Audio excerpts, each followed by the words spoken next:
And it's very unfortunate that what's happened here. But what's happened here in the United States when it talks about what specific guns are able to be controlled and what specific guns are able to be sold and not be sold is we're missing common sense right now. We're missing issues where you can take anything, whether you're talking about a vehicle or the internet, and in the hands of evil, they're going to find some way to commit to the act that they want to do. In the hands of good, they can be a very wonderful tool to use. We can do research projects. We can reach out to friends. We can drive to work. But in the hands of evil, they're going to find a way to commit their ludicrous acts. So I think what we need to be talking about is common sense. Why would anyone need to buy a semi-automatic weapon?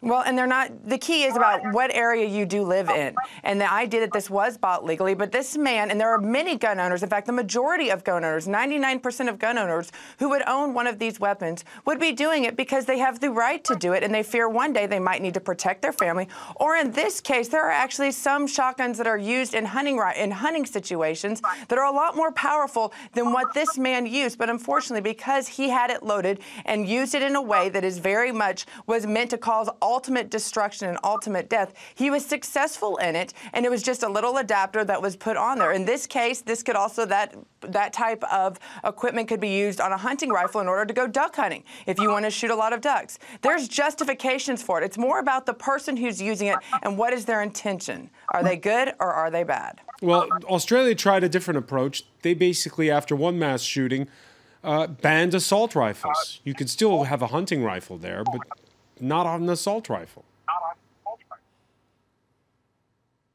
But a hunting rifle can do just as much damage in a lot of cases as an assault rifle can do. It's all about what is the motivation for it. And in this case, as we've seen, when you have stronger gun control rules, that doesn't mean that you're going to have a decrease in gun violence, as in the cases of Chicago and Washington, D.C. But this is where the argument in the United States is going awry. I believe this argument has been hijacked by the extremes on both the left and the right, with both of them having something in common. They don't trust each other, and they don't trust the United States government. And when you're having those types of conversations without trust, without common sense, you're having the continued repeat of events like we have seen in the United States. But just a case and example here in Nashville, because our community was rocked very hard with what happened in Las Vegas. But just 3 weeks before, we had a church shooting here where a bad guy came in with a gun, but he was stopped by a good guy with a gun. And often those stories are not told, and those are the stories right now why the American citizens believe